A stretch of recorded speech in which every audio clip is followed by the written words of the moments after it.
All right, it's coming up now. You can still hear me? Yeah. So we still connected.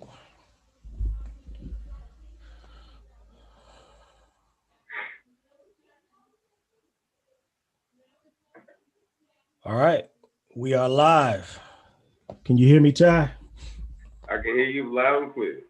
All right, I'm gonna do some quick housekeeping here and copy the link, email it to you, and then we can get started with the show. While we're doing that, I want to welcome everybody to another episode of the Free Thought Channel.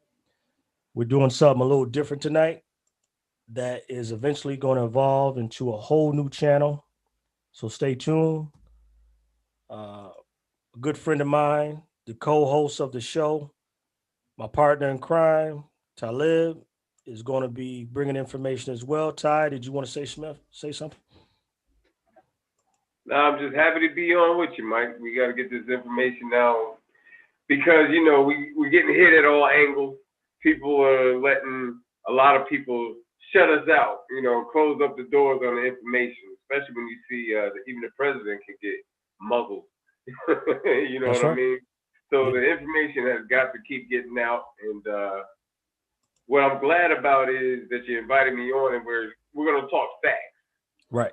Not just people went to Mars and they came back blue and this happened and that happened and Donald Trump because they watched The Simpsons and it shows that Donald Trump is going to be the new president. He's going to continue his legacy. I mean, we get hit with so many different conspiracy theories, and I'm just glad to be on with a brother that goes by the facts and not just what some YouTuber posts. Yeah, no doubt. I appreciate you saying that. And while we talking about that on the subject, we're gonna be talking about conspiracies. But before you click off or say, conspiracies are all bullshit, let me remind you if you watch this channel, and I'm gonna remind people about this point throughout the show. Last year, there was over 1,000 criminal convictions for conspiracy in this country, white collar crimes. Conspiracies happen every day. They are like rampant through our legal system. People conspiring to steal money, people conspiring to sell drugs, people conspiring to murder, people conspiring to lie. Conspiracies are a real thing. What is the definition of a conspiracy?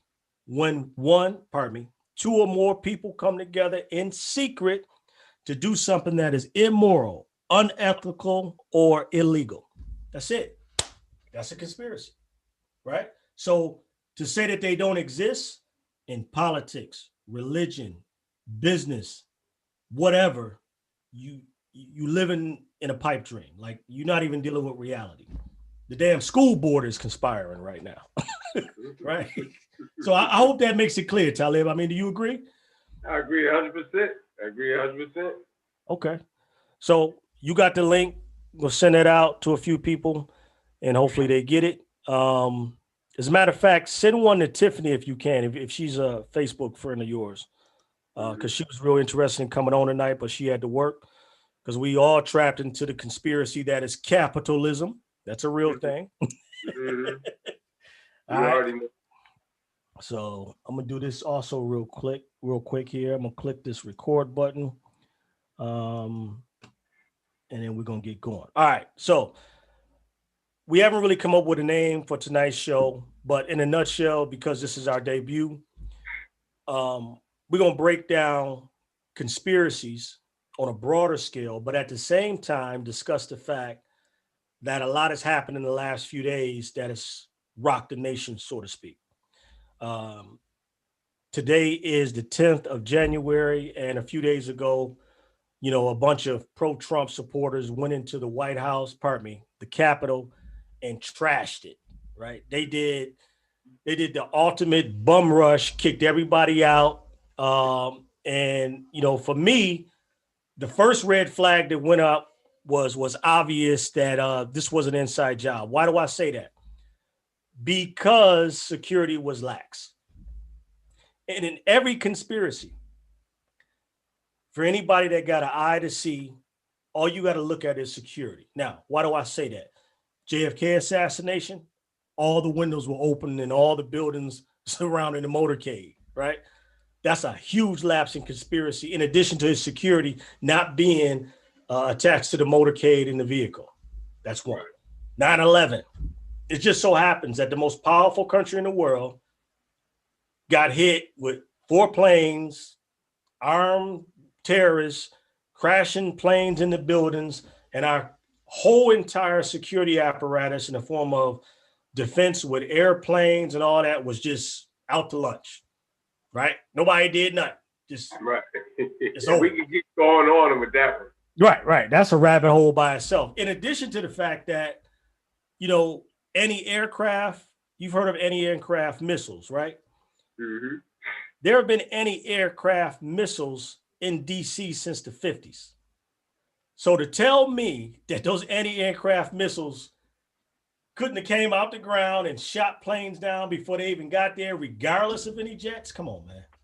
I didn't even think about that one. That's a new one. That's a new one. That's a good one. I mean, it's so for somebody like me that know the history of this stuff, certain things happen and it's just like, man. So regarding the security at the White House, every news media outlet is already saying, why did the security, the Capitol Police, why was it so lax that day? Okay. I did a video on the Real Black Atheist channel, the Pseudo channel. I forget what Ark's channel was called, but I'll put that in the links. People can look at it. First thing I said, the day of the event, inside job because of lack of security. But I digress. The subject of tonight has got to do with overall conspiracies and why they exist and the current event that happened on the Capitol. So without any further ado, I'm going to go right into it. If you want me to, Talib, with a video. Let's go. All right. So, you know, right now the Democrats are in a position to control the White House, Congress, meaning the Senate and the House of Representatives. The only thing that they don't have control over is the Supreme Court. But there's some rumors that they're going to pack the Supreme Court. Okay, whatever. But in terms of the legislative and bodies that create laws, the Democrats are in power. They're in charge. Okay. So let's hear what the soon to be majority leader of the Senate, Mr. Chuck Schumer, has to say about who runs the United States government, or better yet, who can influence the people who run the government and really act as, you know, the man behind the curtain, the velvet glove, or whatever you want to call it, right? So I want to share this video with y'all, and out of his own mouth, you will hear what Chuck Schumer, who will soon to be the new majority leader of the Senate, has to say about who really controls government. I think this video clip is very telling, and if you haven't seen it, I think you're in for an eye opener. Here we go. Chuck Schumer on Rachel Maddow's show. Here we go. Can you see that, Talib? I see it. Let's go. If you have seen this, I don't want to blindside you with this. This is the latest statement, latest tweet, as you were just saying. President-elect's latest unsolicited pronouncement on the intelligence community. This was his tweet just a little while ago tonight. You see the scare quotes there. The intelligence briefing on so-called Russian hacking was delayed until Friday. Perhaps more time needed to build a case. Very strange. We're actually told, intelligence sources tell NBC News since this tweet has been posted, that actually this intelligence briefing for the president-elect was always planned for Friday. It hasn't been delayed. But he's taking these shots, this antagonism, this taunting to the intelligence community. You take on the intelligence community, they have 6 ways from Sunday at getting back at you. So even for a practical, supposedly hard-nosed businessman, he's being really dumb to do this. What do you think the intelligence community would do if they were motivated? I don't know, but from what I'm told, they are very upset with how he has treated them and talked about them. And we need the intelligence community. We don't. So here is one of the most powerful men in DC. Again, He is going to be the majority leader for the United States Senate. When he made this statement, he was the minority leader, still is the minority leader until he's elected, saying that the intelligence community has 6 ways from Sunday to get back at the president, the chief executive officer of the country. Who are these intelligent people? So those who say, well, you know, we ain't got no deep state, he just confirmed it was a deep state, Talib. Mm-hmm. I don't think nobody's ever denied that. Right. Well, no. Because there are the pseudo killers of the world who definitely deny this. They say, if you say that the intelligence community runs this country and can get back at you, you got a tinfoil hat on. Something's wrong with you, right? Right. That's what they say. But I'm gonna cue it up one more time because I want people to hear what this dude has said. So that there's no mistakes, no taken out of context. Here we go again. Let me tell you, you take on the intelligence community, they have 6 ways from Sunday at getting back at you. So even for a practical, supposedly hard-nosed businessman, he's being really dumb to do this. What do you think the intelligence community would do if they were motivated? I don't know, but from what I'm told, they are very upset with how he has treated them and talked about them. And we need the intelligence community. We don't know what's going on. Look at the Russian hacking. Without the intelligence community, we wouldn't have discovered it. And they are very upset with him. Right. And then she missed the most obvious question. What's that? Are you kidding me? Right. Yeah. How could they get back at the president? Dun, dun, dun. I didn't even think about that. So what does that say about her? Does she complicit. understand? She's complicit. There you go. There you go. It wouldn't exist if people weren't complicit with it. Right. Crime on that level, especially what happened at the Capitol, wouldn't have happened unless the people in charge were complicit. They wanted that to happen.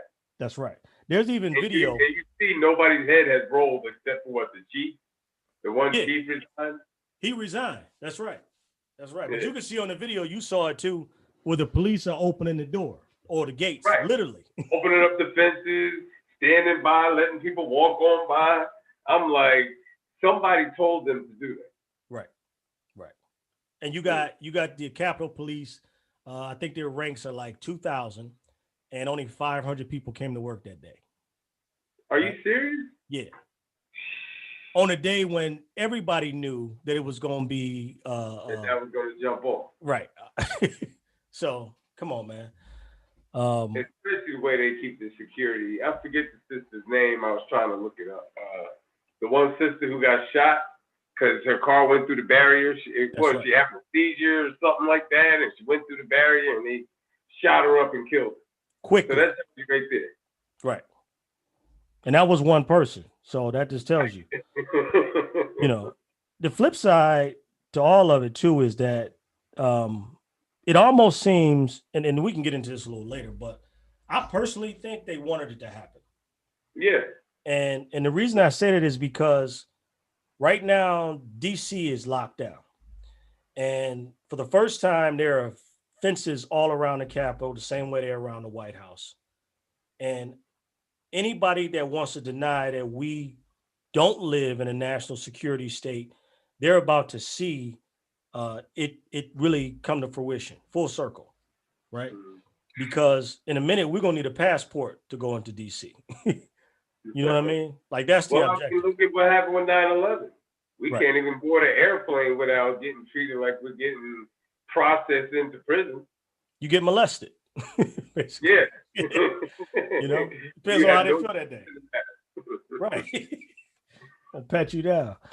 All right, so let me show another video because I think let me say this. I'm showing these videos because I think they're important to context things. It's one thing to hear it out of my mouth, but when you hear it out of the leaders of this country, the political leaders, governmental officials, I think it says a lot. So this next video is of another powerful senator, Dianne Feinstein, who is the senator out of California. She's been around forever. And I think I think it's important to know what the CIA did with her. Again, this video is less than a minute long. So if you got time, stick around. And if you haven't seen it before, you're in for it. So here we go.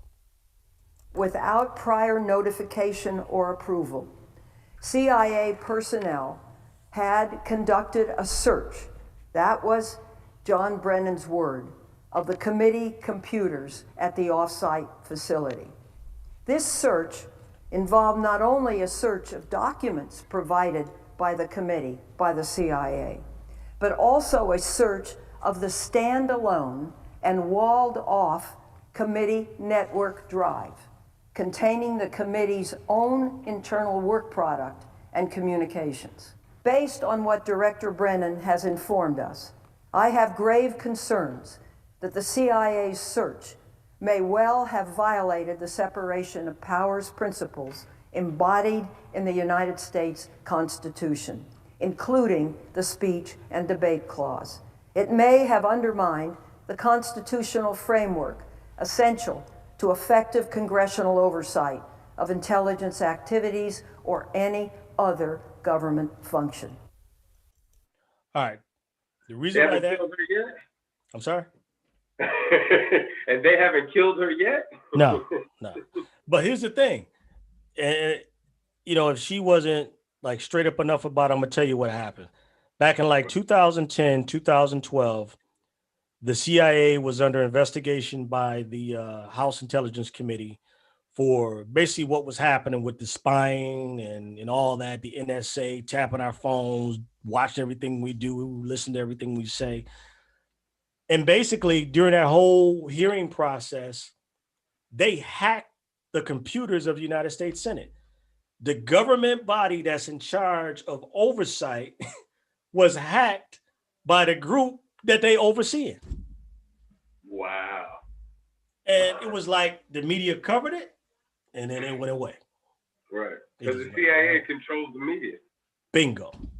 That I forget what it's called or what act was signed, but maybe that's another show we can do, the control of the CIA. But I heard they control the media as well as Walt Disney. That's right. They even control Walt Disney. I was like, are you kidding me? They control what our kids are, what information they're getting. Oh my God. They control Hollywood. And here's a book. I'm going to show this to the group. First book of the night, COINTELPRO report. Mm-hmm. This book details the Pentagon Papers. And it goes into detail about how they infiltrated the media. They had agents, provocateurs in the media, in the government. And like you said, they run the media. They run the show. And, here's the crazy part is that they keep us so bombarded with bullshit in the media that when important stuff like this, like get revealed, like you get a peek behind the curtain, it closes so quick and then they fill you with garbage that people forget that this actually happened. There was a dump of their files that talked about what they did covertly. And, before the show started, me and you got to talking about a term. It's a scientific term, but it's relevant. And I'm going to mention it here. It's called axiom. And AXIOM rather. Let me spell it again. AXIOM.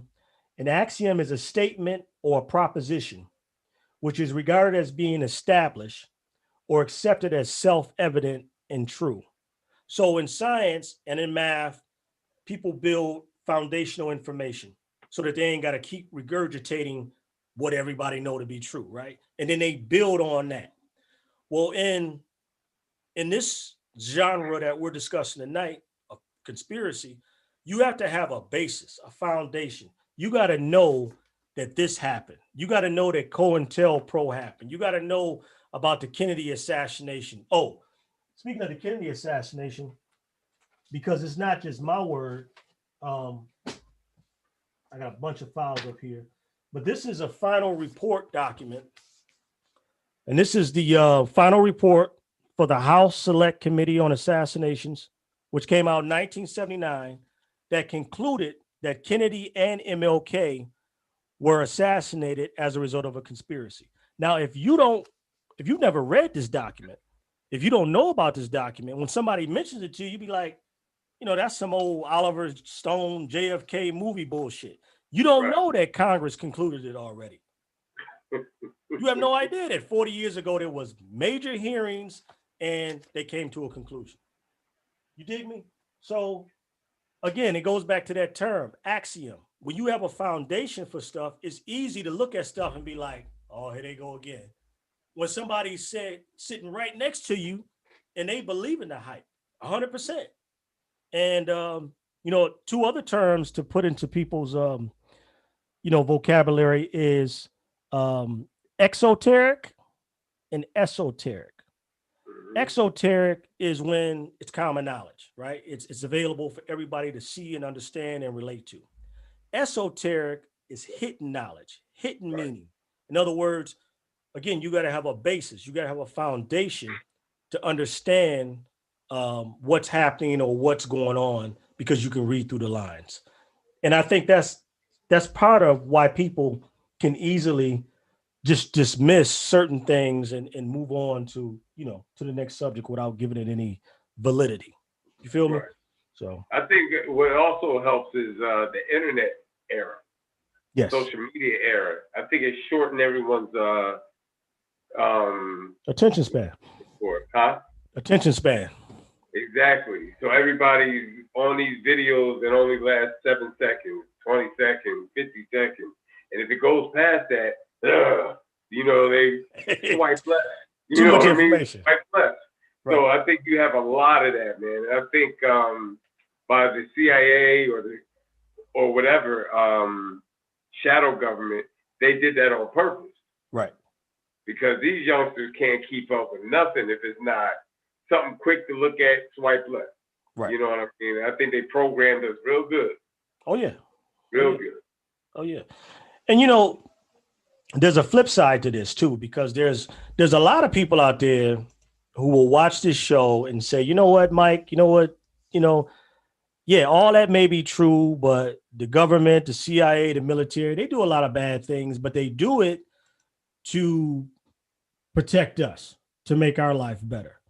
And I have to challenge you on that. And the reason I say is because we have an example that we're living through right now. This coronavirus pandemic, real or fake, whatever. I'm not even going to go down that road. The fact of the matter is you have other countries who are similar to the U.S. in terms of their economic position. Great Britain, Germany, France, all these so-called industrialized countries, South Korea, Japan. During this pandemic, they shut down, but they took care of their citizens. I mean, to the point of giving them Great Britain gave $2,000 a month to the average citizen. Yeah, every month. Every month. Every month. Yeah. What Americans get? You got $1,200 if you're lucky, and then you got another $600. Months later. Right. Months later. So basically, fuck you. I mean, if there was ever a reason to have free health care, this is the reason now, right? Everybody should be free health care under these circumstances, but you don't have that. What do you have? You have an economic system that has corrupted the medical system, because now when you go to the doctor, outside of the pandemic and your doctor tells you, hey, Mike, you need a new kidney. I don't know if he need a new kidney, if I need a new kidney, or if he need a new boat. I mean, I don't know. Right? Exactly. And that's capitalism. Right. It corrupts it. So the argument that we live in the greatest nation in the world, and this is, we got so many freedoms and we can do all of this. No, man. You have to tell that to somebody who don't know what other countries are getting. Canada, which is not far away. I grew up 20 minutes away from Canada in upstate New York. Listen, man, free health care. The country's not falling apart. They have every nationality in places like Toronto and Quebec. So it's not like people can't get along if they're different races. You have, in my opinion, the country to the north is the embodiment of, what a a modern utopia could look like in terms of taking care of their people and welcoming everybody. In America, this shit is doggy dog. You get off the boat here, and it's like you in a race, right? And if you don't get a head start, man, you caught out there. Now, people can argue all day that this is a land of opportunity. Yeah, if you coming from Haiti, if you coming from Somalia, goddamn, any place is the land of opportunity compared to those places, right? No, seriously. And Right. and people, like, they forget that. Like, so I'm gonna digress just a little bit and then I'm gonna come back. But the Muslim ban that Donald Trump put out, it was disgusting. It was terrible. I get that. But what people forget is, why was so many Muslims at the border trying to get into the country? Because for the last 8 years prior to Trump, Obama was bombing the shit out of them. Yeah. He was the drone Wasn't king. it 5 different countries? Man, he took it from 2 wars to 7 wars. Mm. We was in Iraq and Afghanistan. When he left, we was in Iraq, Afghanistan, Somalia, Yemen, Libya, Syria. Damn, what was the other country? They killed Gaddafi. Man, come on. They So- assassinated Gaddafi. Right. So the idea that, okay, to me, Trump represented a truth that here was a guy that took off the mask. The presidents have always been racist. They've always been warmongers. They've never gave a shit out to people. They're all oligarchs, or they work for the oligarchs.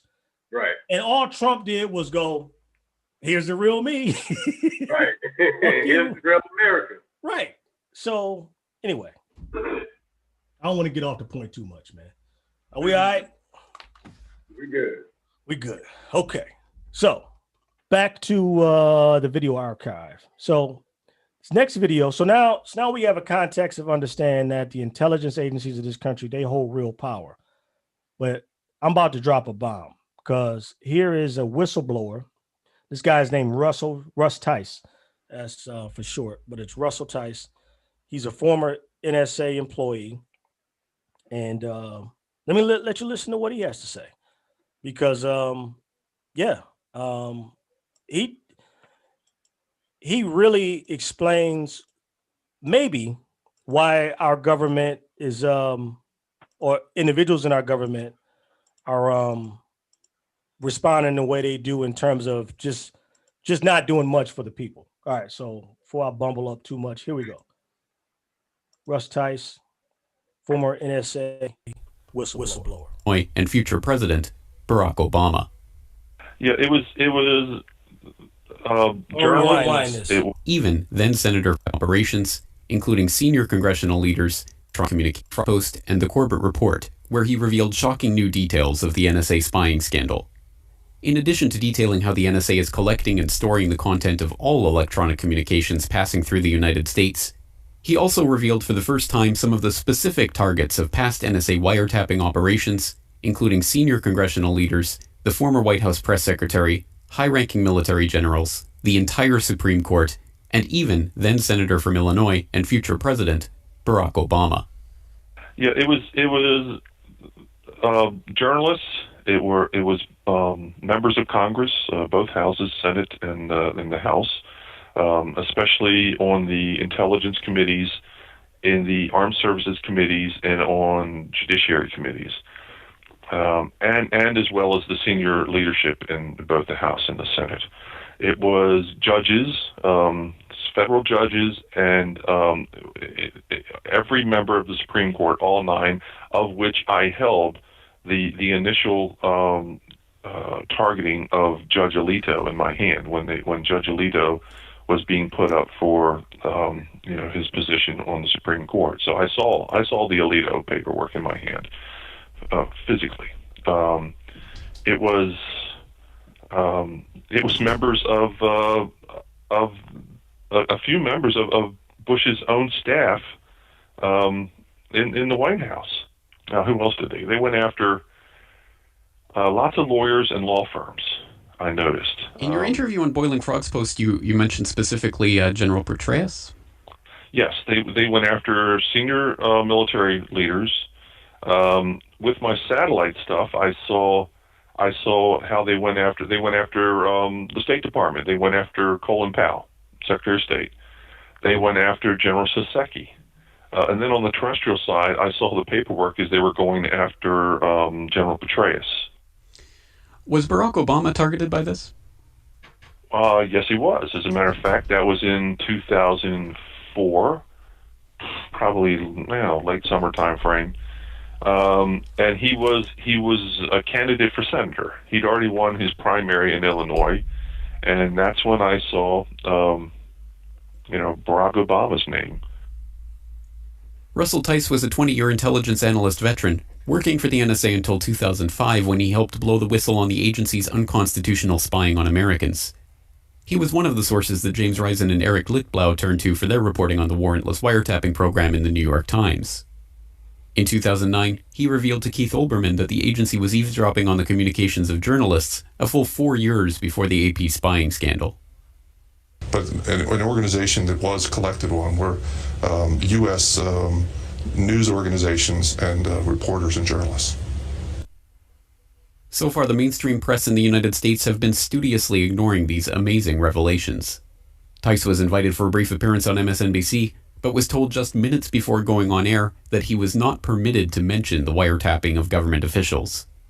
Glenn Greenwald and others who have been working tirelessly on the Edward Snowden story have yet to even acknowledge Tice's comments. A handful of publications such as the Huffington Post and Business Insider have run single stories on the revelations, but so far there has been no response from the NSA, the White House, or any of the other people named by Tice to these allegations. So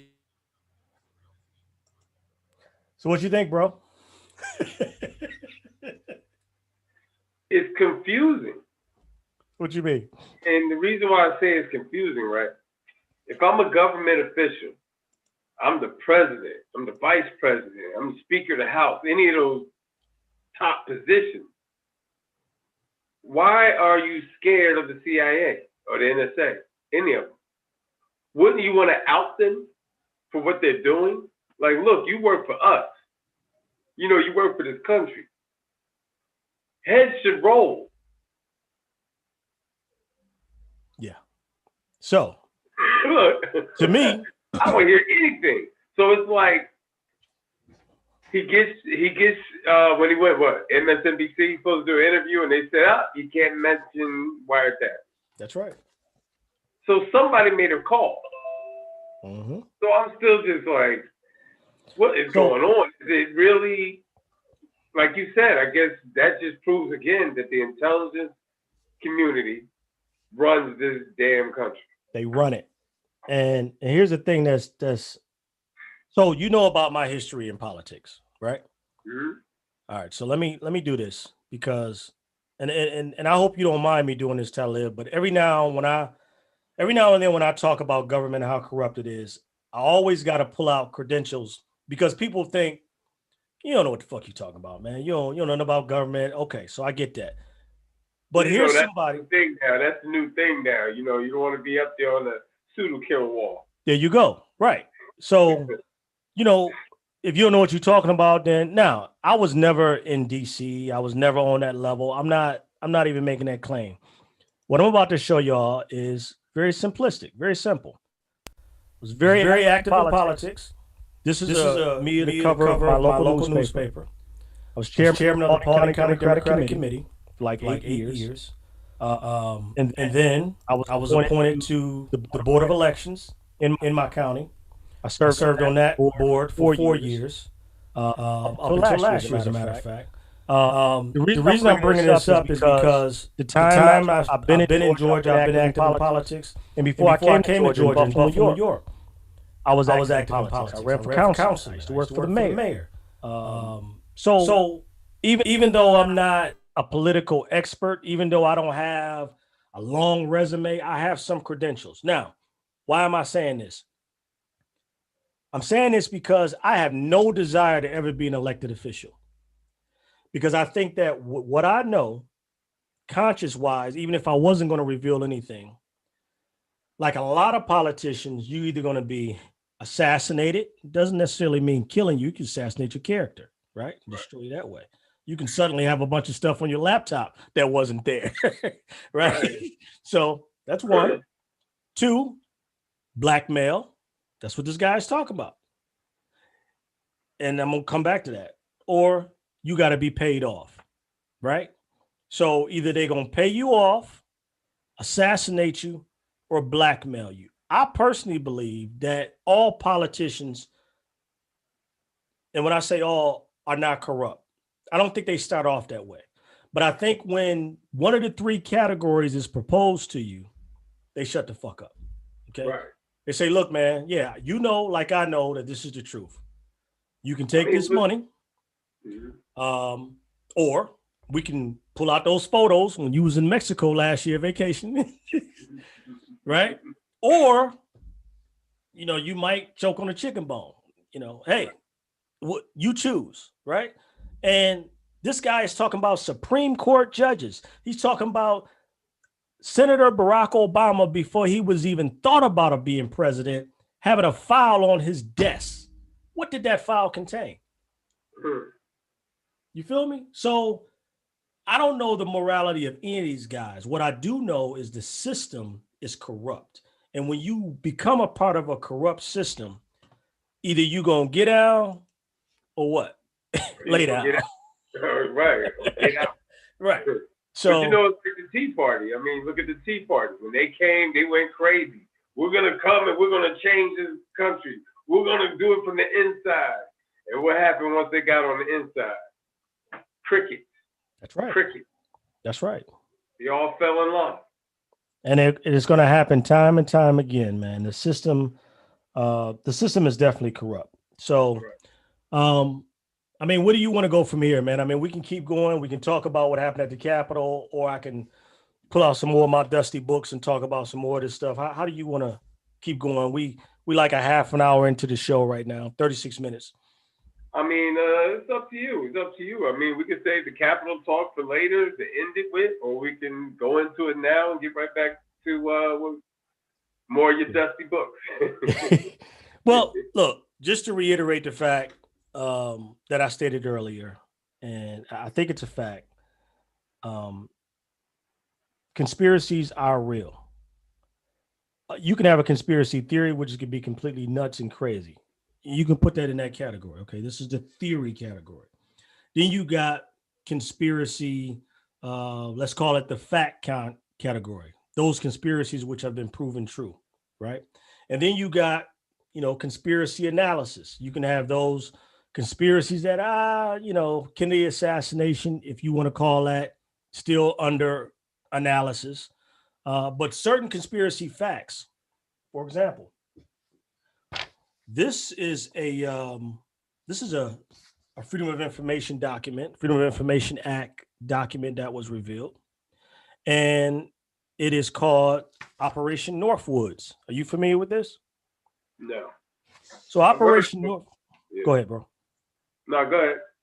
Operation Northwoods was a military intervention operation in 1962 that was brought to then President JFK by the Joint Chiefs of Staff.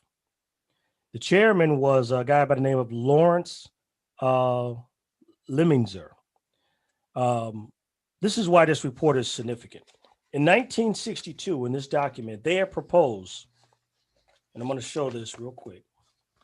I wish I had it on the screen, and I may even can pull it up under Wikipedia documents, but I'm going to try to show it here. Can you see that? Is it backwards? No. Okay. You see a little bit. You see how I got underlying drone aircraft? Right. Right. So in 1962, they had proposed creating a war with Cuba using drone aircraft, fake terrorist attacks, bombing cities like Washington, and I'll just read it to you. Right. Well. Since you brought it up, explain what a drone aircraft is. Yes, I would. So they know what kind of technology they had then. Yes. So in 1962, they had the ability to basically turn a conventional aircraft into a drone, which essentially is remote control. Yeah. In other words, an empty plane, nobody's in it, and fly it into something and use it as a bomb. 1962. This document is easily accessible. In fact, just to show everybody how easy it is, all right, because we all about show and tell, I'm going to do that. So let me pull up a Google page and just to show folks. All right. Can you see that Google page? Yep. All right. So we're going to type in Operation Northwoods. There we go. And there it is. Wikipedia, whatever you want to pronounce it as. Boom. Operation Northwoods was a proposed false flag operation against the Cuban government that originated within the U.S. Department of Defense, DOD, and the Joint Chiefs of Staff in the United States government in 1962. The proposal called for the Central Intelligence Agency and other U.S. government operatives to both stage actual commit acts of terrorism against American military and civilian targets, blaming the Cuban government and using it to justify war against Cuba. There it is. Now, let me go right down to the document that this is the document here that I was talking about. It's unclassified now. It was classified for like 40 years. And then we're going to go down to page 8. And again, this is important because we could easily be discounted as conspiracy theorists, right? You just talk, you just pop it off on YouTube. Here we go. This is the proposal. We could blow up a U.S. ship in Guantanamo Bay and blame Cuba. We could blow up a drone, unmanned vessel anywhere in Cuban waters. We could arrange and cause such incident in the vicinity of Havana or Santiago as a spectacular result of a Cuban attack from the air or sea or both. Right? Let me go down some more. We could blow up a drone. This is so important, man. This document.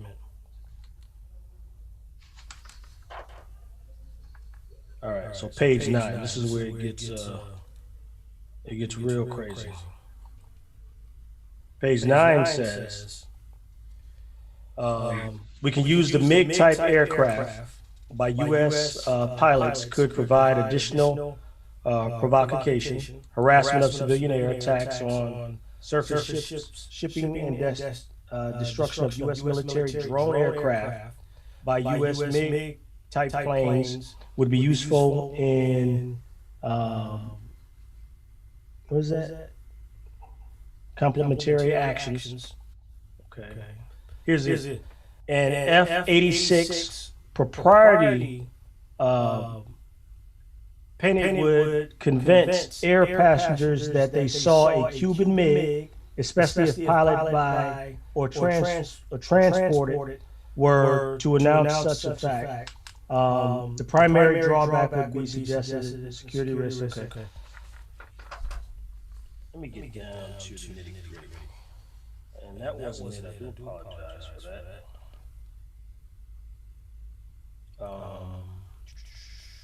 Are you pulling up the document? Here we go. I was trying to read it off the screen. Here we go. Hijacking attempts against civil air and surface aircraft appear to continue as harassing measures condoned by the government of Cuba, concurrently genuine defects from Cuba, civil and military air surface craft should be engaged. It is possible to create an incident which would demonstrate convincingly that the Cuban aircraft has attacked and shot down a chartered civilian airliner en route from the United States to Jamaica, Guatemala, Panama, or Venezuela. The destination would be chosen only to cause the fight plan route could cross Cuba. The passengers could be a group of college students off for holiday or grouping of persons with common interests supporting chartering non-scheduled flight. An aircraft at Elan Air Force Base would be painted and numbered as an exact duplicate for civilian registered aircraft belonging to CIA proprietary organizations in the Miami area. At a designated time, the duplicate would be substituted for the actual civilian aircraft and would be loaded with selected passengers, all boarded under carefully prepared aliases. The actual registered aircraft would be converted to a drone. Are y'all listening? Take off times for the drone aircraft and the actual aircraft would be scheduled to allow rendezvous south of Florida. From the rendezvous point, the passengers carrying aircraft would be descended at a minimum altitude and go directly into an auxiliary field at Elan Air Force Base, where arrangements would be made to evacuate the passengers and return the aircraft to its original status. The drone aircraft, meanwhile, would continue to fly. Listen, field fight or foul fight plan. When over Cuba, the drone would be transmitted and what is that? International distress frequency Mayday message stating that they were under attack by Cuban MiG aircraft. The transmission would be interrupted by destruction of the aircraft, and it would be triggered by radio signal. This would allow the situation of Western Hemisphere to tell the U.S. what had happened to the aircraft. Look, man, let me just cut to the chase. Drone aircraft, not really a drone aircraft, painted as a civilian aircraft, blown up over Cuba, fake people on the ship. I need to show that because y'all not gonna believe it until you read it. Fake people on the ship, fake funerals, fake identities. All this was in a plan. Read the document in 1962. Come on, man. So we talked earlier about false flags and the idea that would the government do this to get us in the war? Yes, they would. The Gulf of Tonkin incident that started the Vietnam War was a conspiracy theory up until 2005 when the Pentagon came to the the realization that they needed to reveal the truth. And that whole incident was faked under the Johnson administration. You know, there's books out about Pearl Harbor and how Roosevelt knew that the Japanese was coming. And that's why all of the ships in Pearl Harbor Bay were the old fleet, no new aircraft carriers. So that when the bombs went off and all those ships were blown up, guess what? They didn't really lose much, but it was a provocation to get into World War II. World War I. They actually surrendered. Japan actually surrendered. That's right. That's right. He wanted to test that bomb. That's right. There you go. Bombs. Bombs, right. I mean, look, man, this is why this show is going to be so important, is because I really think that, and you said this earlier about facts, versus fiction, and I'm probably not using the exact words you use, but there is a sentiment out there that people who are in this alternative information community, they can all be grouped into one bin, right? The tinfoil hat bin. Oh, by the way, the same bin that used to say that UFOs was fake, now the mainstream media is saying they real, right? Yeah. So Tucker Carlson, I was watching, I watched both sides. Tucker Carlson was talking about UFOs. Right. I was like, are you kidding me? Because I know, you've been around long enough. 30 years ago, if you went to work talking about UFOs, you might lose your job. Mm-hmm. You know what I'm saying? So you're damn sure going to be branded a nut. There you go. You're gonna be part of that group that think Elvis is still alive. So, Yeah. man, look, we can go on, or Tupac, right? We can go on and on with this. But the point is, I think that we're going to tap into something that people want to see and want to hear about. But more importantly, they want to have the facts to back up what they may already be suspicious of in terms of what's happening in our society and in our culture. Yeah, and another thing that I like about this is the opportunity to turn people into critical thinkers, because most people are monkey see, monkey do. That's right. So if you sound good, you got the charisma, I'm just going to follow you, and no matter what. That's right. Versus, all right, I hear what you're saying. Thanks for the documentation. And now, if I do repeat this, I can say, look at here, look at here, look at here, and it'll teach people how to research versus just forwarding or posting a meme. Right. You know what I mean? We Right. got to get out of the meme culture, and we got to get back to the facts culture. And look, there's an aspect of our culture. When I say culture, I'm not just talking about Black culture, but just people in general. There's a thing called groupthink, where people think in terms of the group, right? Mm-hmm. Interested or not, somebody come with some information that they may not know enough about or know a lot about. And what they tend to do is say, well, I'm going with the group. And there's several reasons why people go to the group, but the most reason is because they want to be a part of the group. Nobody wants to go against the grain, right? Nobody wants to be out hanging out with friends, and then they the contrary in the room. They want to go along to get along. Right. And that's the one thing. My dad raised me different. He was like, don't be like that. Don't ever be like that. And then what other thing confirmed is when I working in corporate America, I had a marketing class. Went to marketing class, and they laid it out there. It was pretty simple. 80% of the people will do what you tell them. If you put it out in front of them, and the leader, because in every little clique or little group, there's always the alpha on top. Right. Whatever he goes with or she goes with, people are going to go with it. Right. So that's what we learned in marketing. If you put it out there and you make it popular, 80% of the people are going to go with it. Yep. And I think that's why I think this show is important, because we can break that stereotype and kind of make people more, like I said, critical thinkers versus we're just going to go with the flow because we don't want to look bad. That's right. That's right. And like I know, most of the people are not going to read the books that we're going to discuss. They don't have time for that. And the system is set up. Hit them with the strong point. Yeah, the system is designed so that you don't have time to read propaganda by Edward Bernays. Right. Why? Because you got to work 2 jobs to pay the mortgage.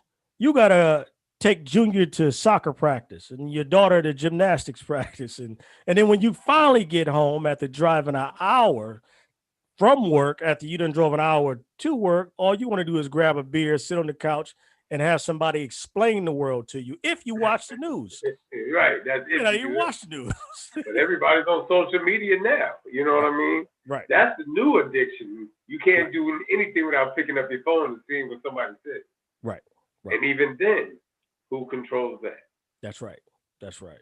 And that's a rabbit hole that's so deep, because when you come to the realization that a lot of these Silicon Valley companies like Facebook, Twitter, and all that, they are knee deep in the intelligence community. In fact, the intelligence community gave them their initial funding. I mean, look, Facebook has done the greatest job in the world for the NSA and CIA. Yes, they did.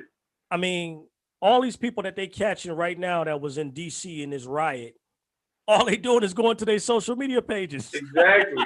They telling on themselves. They sweep. Because you remember, we go back, 15 years? Everybody was scared of Big Brother. That's my God, Big Brother's going to be everywhere. All they did was invent Facebook. That's it. And that eliminated that problem. Totally. Because now you're telling on yourself. Right. Oh, look where I'm at. Check out the food I'm eating. Yes. Oh, this is us in the club. We're in the club. Oh, this is us. We're having a meeting down at the, at the gym today. And bring your guns. That's right. So people are telling on themselves. And what's so crazy is, what I didn't realize is, you know, I get a lot of spam stuff, so I don't pay attention to it sometimes. But I went into my Google account. And I said, let me just check this out. I had a Google Maps timeline. Wow. It's telling me where I've been in the last month, whether I'm using navigation or not. I was like, it's picking up your phone signal. Yep. Right. So it's telling me where I've been. I went in there and shut that off. But it's not like they can't pull it up. I'm sure the system is running in the background. Right. But I'm just not going to get the report anymore. Right. You know can't see where you've been. Right. But it's just, this world is crazy, man. We think that the internet is making us more powerful. No, we're basically still in the clutches of the people we're going at. That's right. They just created a system to make us feel comfortable. Right. And more willing to just put it out there. Yeah. So this world is crazy, man. I tell people all the time, we only plan for what? A week ahead, a month ahead, 6 months. I'll give us a year. We could plan for something a year ahead. Yeah. But one incident happens, it can change all of that. You know what I mean? These people plan decades in advance. They already know how we were going to be 10 years ago, 20 years ago. That's funny, man, because, you know, they say sometimes how's it go? Either life imitates art or art imitates life. I forget how that whole phrase goes, but the book 1984, life imitates art. Yeah, that's it. The book 1984 by George Orwell. Orwell, yeah. He talks about a world where, you know, basically the people in charge, Big Brother, like you mentioned earlier, is going to just come down hard with the boot, right? But there's another book called Brave New World, written by Alex Huxley. And he talks about a dystopian future, but the only difference is people are choosing, right? They're constantly making a choice to be a part of the dystopia. In other words, they're choosing in the book. The theme of the book is that everybody's high on this drug called Soma. And Soma is basically just numbing their brain down, right? And nobody wants to read. Whereas in 1984, they were burning the books and, you know, destroying information and putting it in a memory hole. And Brave New World, the opposite. Nobody wants to read. And to me, that's the world we're in. That's the world we're in. The best way, in my opinion, to imprison a person is to let them imprison themselves. Yeah. Because they will never see it as a prison, right? Somebody got bars on a window, bars on a door, alarm system, cameras everywhere, and they'll tell you, man, I'm secure. I'm protected. You just built a prison. Right. Yourself. Are you crazy? Lock yourself up. Man. Think about that. Wow, that's deep. So, you know, anyway, we can talk about this forever, man. This is why this show is going to be hard hitting. We just got to fine tune some stuff, promote it, and shit, we ready for everything, man. We're going to be doing live call-ins. So if you're watching the show, look for that. You'll be able to call in, question me, you know, question guests, question the co-host, Talib, and we can interact and make this a real learning experience for everybody. Did you want to jump on the capital city crap, or you want to save that for another episode? Well, you know, let's save that, man. We coming up on 1 hour, and then let's recap, you know, and see where we at, and come back to that, because that's a lot to unpack. Oh yeah. That's a lot to and unpack. It's deep because there's so many angles that we can go at. And one angle I definitely want to hit is how the Republicans are talking now. Right. Yeah. No doubt. All right, bro. So any last minute comments before we cut this to an end? I think we summed it all, man. I think we summed it all up. Like you said, we're going to get on this thing. We're going to keep it moving. And the one thing that we just got to do is start promoting a little bit. I'm probably going to chop up this video just so, you know, to hit the people that have short attention spans. That's right. And just say, you know, you drop this and, you know, let's just say this part, you know, just keep it down to a minute, 20 seconds, give people something to hit real That's a quick. good idea. Like a commercial. Yeah, exactly. Yeah. And then we'll see how it goes. I think that'll help promote it and get everything going. Yeah. I can't wait. No doubt. I'm with it. And I can't wait to have the discussions either and promote the video, man. I'm happy we decided to do this.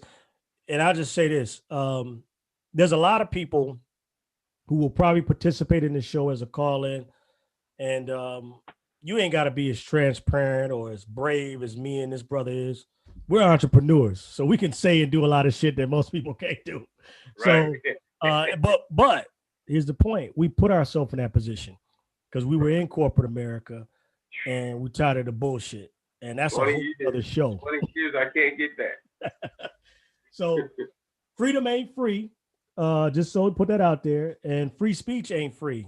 Because you could say some shit and you can see it's costing people their job just from being at the Capitol. But like I said earlier, they were able, like you said, freedom of speech isn't free. That's right. Especially when they can shut up the most powerful man in the world. That's right. Trump can't say a word. Shutting down. Yeah. So that's a good cliffhanger right there. So look, bro, have a good night. You too, my man. All right, man. We'll catch you in the next one.